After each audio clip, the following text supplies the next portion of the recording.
지난 이야기. 흥선 대원군이 병인 바퀴를 통해 프랑스 신부를 학살하자 프랑스는 함대를 보내 조선과 맞붙는다. 하지만 전투에서 예상하지 못한 피해를 입으며 프랑스군은 목적을 이루지 못하고 철수한다.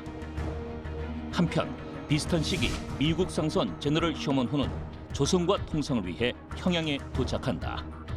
하지만 뜻밖의 사건과 사고가 겹치면서 조선과 미국 사이에 긴장감이 흐르게 되는데, 뉴스멘터리 전쟁과 사람에서는 조선이 서구 열강에 맞서 싸운 병인양요와 신미양요에 관해 자세히 알아본다. 교과서에서 저희가 배웠을 때 1866년 병인양요 정말 안 외워져가지고요. 네, 시험 문제 나오면 어쩌지라는 걱정했었습니다. 하지만 이제는 그냥 술술 외워질 것 같아요. 그리고 이것이 조선을 열강들한테 알리게 된, 소문이 나게 된 계기가 되었다라는 거를 또 알게 됐거든요. 이후에 열강들은 아유 거기 뜨겁다, 괜히 갔다가 큰일 나 라고 하면서 미뤄질 것 같았지만 세계의 정세는 그렇지 않았습니다. 결국 5년 뒤 강화도에 또 다른 서양인들이 도착을 합니다. 조선과 미국 간의 첫 공식 만남, 그리고 전쟁이라고도 할 수 있는 신미양요가 되겠습니다. 신미양요는 사실은 병인양요보다는 많은 분들이 더 익숙하십니다. 맞아요. 왜?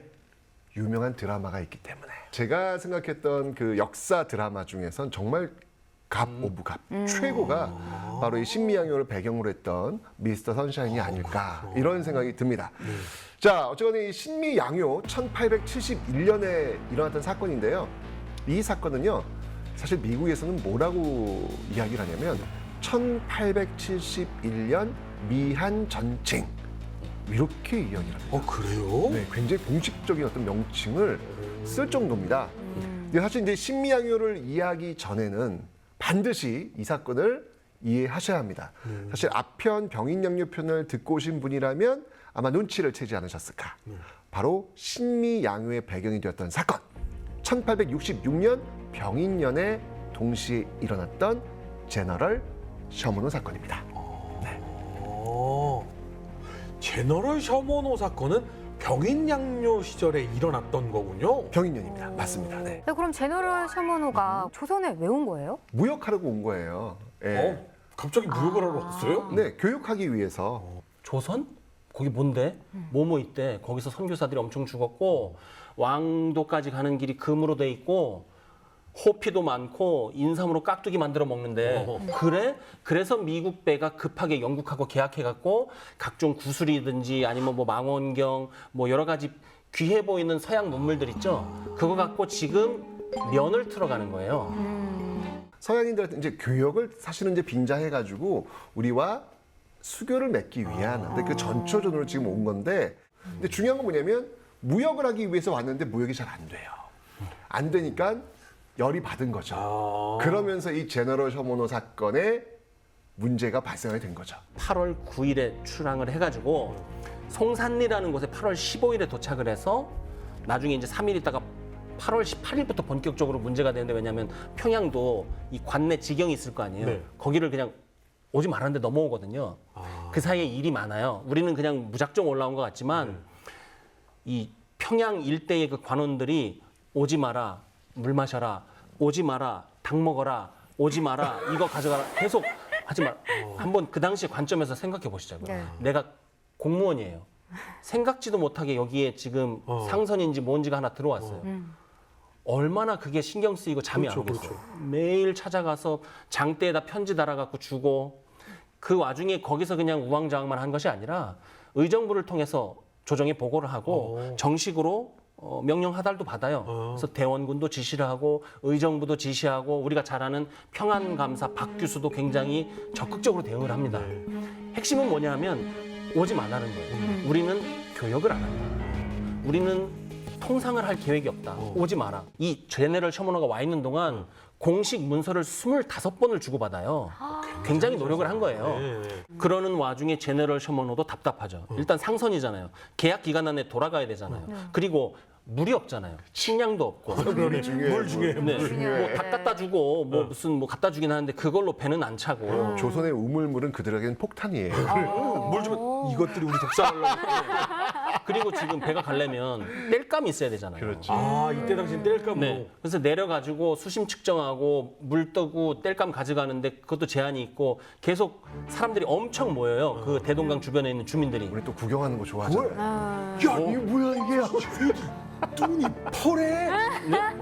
그 와중에 이제 점점 제너럴 셔먼에 있는 사람들의 그 감정의 인내의 한계가 오는 거죠. 그러니까 그게 조선의 우리의 국민들을 백성들을 낮게 보기 때문이겠죠. 네. 이도 안 되고 저도 안 되고 식량도 떨어지고 땔감도 없고 와서 위협하고 잠도 제대로 못 자고 무태도 못 올라가게 하니까 중군 이현익이라는 사람이 와 있었어요. 네. 중군이 지금으로 말하면 군단장급입니다. 이 중군하고 그 수행원, 뭐 전속부관이나 됐겠죠. 이 셋을 납치를 해버려요. 아이, 말도 안 돼. 군단장급이라는 건 3스타라는 거잖아요. 납치를 해버려요. 3스타를 납치했다고요? 네, 납치를 해요. 억류를 해요. 그 전후 사정에 대해서는 자세히 안 나와 있는데 이 중군 이현익은 전형적인 군인이었던 것 같아요. 네. 굉장히 화를 많이 냈고 그 옆에 서윤이라는 직책을 가진 관료가 있었는데 국장급이거든요. 중앙부처에. 이 국장급이 몇 번을 말려. 하지 마. 막 가갖고 막 불 지른다고 그러고 깨버린다고 그러고. 그러니까 이제 잡았던 것 같아요. 이게 억류됐을 때 그러니까 이제 제네럴 서머너도 이제는 자기들도 아는 거예요. 아, 끝났다. 막 간다 이건. 이거는 우리도 어떻게 할 수가 없다. 이 중군이 군단장이 잡혔다 그러면 그 지역 주민들이 어떻게 했습니까? 도발대발하죠. 우리 장군님을 그리고 가족들도 거기 있을 거 아니에요. 우리 아빠를, 그렇지. 우리 남편을. 그래갖고 배 타고 다 가가지고 거기 막 불 붙이려고 막 하고 막 불 붙이려고 하고 막 때리고 해가지고 너무 놀래서 뭐라고 그러냐면 대포하고 총을 막 쏘기 시작했다. 아이고, 난사했다고 돼 있어요. 셔먼에서 쏘는 거예요. 못 오게. 근데 사실은 뭐 정말 무섭고 위협적일 거긴 하지만 네네. 사실 무기 자체가 비교가 안 되는 건데 저 배는 때린다고 부서지는 배가 아니잖아요. 그럼요. 저거 때리면 손만 아프죠. 네. 그래서 특공대가 이제 가서 일단 그 중군을 기습적으로 구출을 해내요. 구출을 했어요. 그리고 이제 완전히 멘탈이 붕괴가 되는 거죠. 제너럴 셔먼호는. 그렇죠. 그래서 아까 말씀드린 거 미친 개처럼 돌아다니는데 그건 뭐냐 하면 피해 다니는 거예요. 불안하니까 막 다니는 거죠.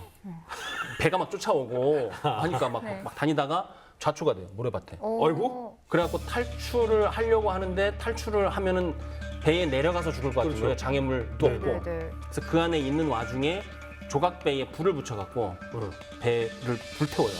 제너럴 셔먼호를요? 예, 제너럴 셔먼호. 그래서 몇 명은 도망가다가 총에 맞았어. 그 20명 내지는 24명 전원이 죽습니다. 아, 그랬구나.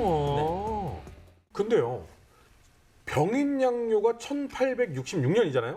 그리고 그때 당시에 제너럴 셔먼호가 그 전에 이미 사건이 일어났었던 거잖아요. 네. 근데 이게 약간 저는 제 상식으로는 이해가 안 가는 게 신미양요는 5년 뒤잖아요. 너무 대처가 느린 거 아니에요?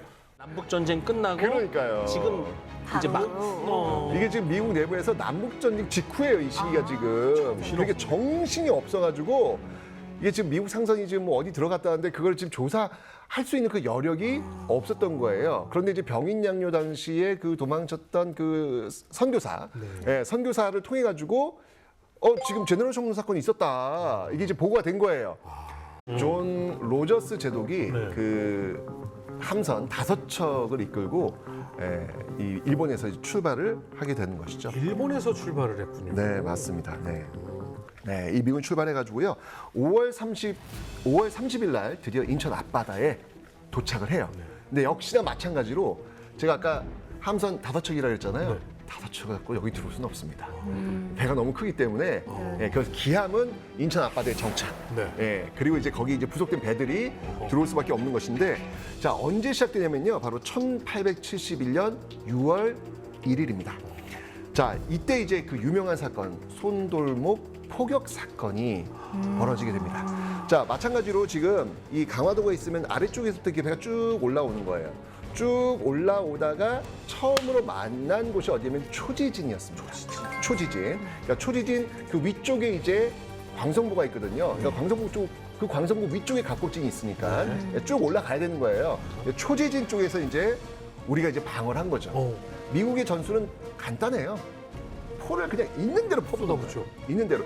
근데 진짜 이때 미국도 굉장히 공포스러웠던 것 같아요. 그들의 증언에 의하면 남북전쟁 때도 이렇게 포 안 쏜다. 이 짧은 시간 동안에 이렇게 포를 쏜 적은 없다. 있는 대로 포를 쏜 거예요. 있는 대로 포 완전 초토화를 시켜놓은 거죠. 초지진과 박살 내는 거예요. 박살 내는 다음에 그 다음에 이제 배를 내려가지고 거기에 또 이렇게 갯벌이잖아요. 거기에 그 무거운 포를 끌고 올라간 거예요. 예. 그러면서 우리가 이제 포를 다 떼놨으니까 그걸 끌고 간 거예요. 갔는데 대박. 초지진에 군사가 없어. 텅 비어 있는 거예요. 뭐요? 추측하기로는 거기에 포를 쐈는데 초지진에서는 효과적으로 대응하기 위해서 포 옆에다가 화약을 다 갖다 놓은 거예요. 화약 멀리다 놓고 하나씩 갖다 써야 되는데 거기에 하필 미군 포가 떨어져 갖고 거기가 일대가 다 타버리니까 대피한 것이죠. 네, 맞습니다. 그러면서 이제 덕진진을 올라가는 거예요. 이게 이 이야기를 들어보면 야, 되게 재밌어요. 이게 지금 제가 볼 때는 정말 강력한 화력을 갖고 있는 이 미국도 공포스러웠겠다. 이런 생각이 들어요. 이 서양인들한테 제일 두려운 건 매복이거든요. 그러니까 초지진을 점령을 하고 그 다음에 이제 배로 다시 가서 배를 타고 다시 올라가야 되는데 가만히 있어봐. 뭐지? 이게 초지진에서 갔다가 다시 배를 가야 되는데 갯벌을 가야 되면 우리 등을 보여줘야 되는데 이거 혹시 얘네들 어디 숨었다 나타나는 거 아니야? 그곳에서 하룻밤을 묵고 그 다음날 새벽 올라갑니다. 육지로 올라가는 거예요. 포를 끌고 어디로 가냐면 두 번째 목적지가 덕진진입니다. 덕진진 들어갑니다. 그런데 덕진진에도 아무도 없어. 뭐야? 덕진진에서는 지금 올라오는 병력하고 지상전을 하는 거잖아요. 근데 지금 소총 유효 사거리가 안 되는 거예요. 미군이 소총을 쏘면서 올라오는데 그게 300m씩 가는데 반도 안 되는 거예요. 그러니까 거기서는 그냥 어쩔 수 없다. 여기는 비국 나가자. 후퇴한 거구나. 여기서 시간을 벌자, 땅을 내주고. 그래서 그냥 철수를 한 거예요. 그래도 나름 굉장히 전략적이네요. 네, 머리를 썼네요. 방어선을 너무 일찍 무너뜨린 거예요. 조금씩 괴롭히면서 공포감을 극대화시켜야 되는데 그러니까 이렇게 비어있는 공포감보다는 그래도 계속 뭔가 찔러줘야 되는데 그걸 지금 안 한 거죠, 너무 안 지금. 한 방에 최후의 방어선까지 그냥 가버렸네. 그렇죠. 광성부에 갔는데 일단 광성부까지 가는 과정 속에서 이 광성부에서는 그래도 우리 최정예 부대가 다 와 있습니다. 어제연을 중심으로 한 600여 명의 어떤 병사들이 광성부를 지키고 있었어요. 근데 미군들이 지금 올라오고 있으니까 매복을 통해 가지고 그 이동 경로 쪽에서 공격을 옆에서 측면에서 공격을 하려고 했는데 미국 측이 준비를 너무 잘해요. 지금 그 염화를 통심을 해가지고 그 함선이 올라오고 있잖아요. 같이 올라오면서 옆에서 측면에서 포를 쏴주고 있고요. 그다음에 그 데모산이라고 있어요. 해발 한 85m 되는데 이 데모산으로 포를 끌고 올라가요, 미국이. 아래가 다 보이는 거예요. 그래서 옆에서 우리가 측면에서 공격을 하려고 하면은 그 포를 때리면 지원 사격을 해주는 거예요. 야, 이거 진짜 준비를 너무 잘한 거예요. 치밀했다. 어떻게 보면 초지진에서 육로를 선택한 게 치명적인 한 수가 돼버렸네. 그게 또 길이 그렇게 나버리니까 어떻게 되냐면 이 미군은 지금 해병대예요. 공격 핵심 병력이. 그러니까요. 예나 지금이나 해병대는 강하거든요. 이 해병대가 측면에서 아까 그 데모산 쪽에서 밑으로 내려오면서 공격을 하죠. 근데 뭐가 다르냐면 산에서 내려오면서 공격하는 사람은 은엄패할 곳이 있어요. 근데 지금 여긴 진에서 진영에서 하잖아요. 그거는 바다 쪽으로 저쪽으로 그렇지. 성벽이 있지. 지금 조선군은 여기 맨 땅이에요. 피할 데가 없는 거예요. 저기서 총을 쏘면. 그러니까 굉장히 어려운 여건에서 싸웠고 그런데 이번엔 퇴각을 안 해요. 끝까지 교전을 해요. 네. 기록에 보면은 총 다 쏘고 그다음에 칼로 치고 그래갖고 흙 집어 던졌다고 그러잖아요. 그 흙 집어 던졌다는 얘기가 여기서 나오는 거예요. 정말 너무 눈 뜨고는 볼 수 없는 너무 가슴 아픈 장면. 그게 바로 그 유명한 광성보 전투가 되는 거예요. 그 최정의 미국 부대와 어제연과 한 600여 명의 우리 그 부대가 광성보에서 정말 치열하게 싸우게 되는데 이게 싸움이 되냐고요.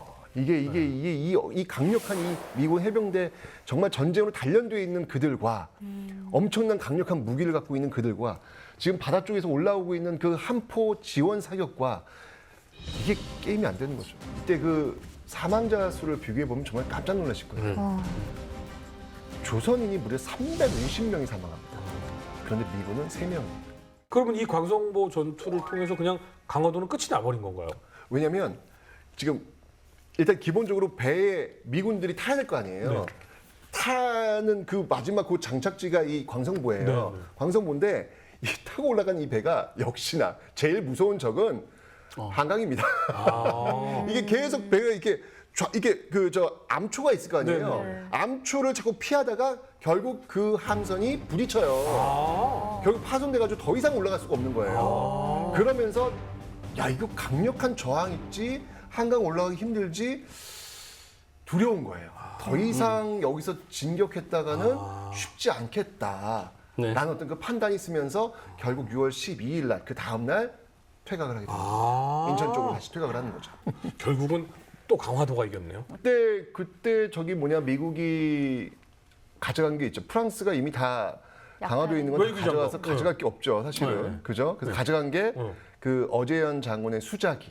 아, 맞아. 예, 그 수자기를 그때 가져가가지고 그래서 미국 그 해군사관학교 박물관에 예, 그거를 이렇게 전시를 해놓고 있었죠. 수작이라는 게 그 강화도 본영에 있는 그 최고 큰 깃발을 네네네 수작이라고 하는 맞습니다. 거죠? 네, 그게 지금 사실은 왜냐면 이 지금 저기 보이네요. 지금 수자기가. 근데 지금 이 전투가 어떤 전투냐면 사실 미 해병대가 해외에 나와가지고 첫 번째 거둔 전투.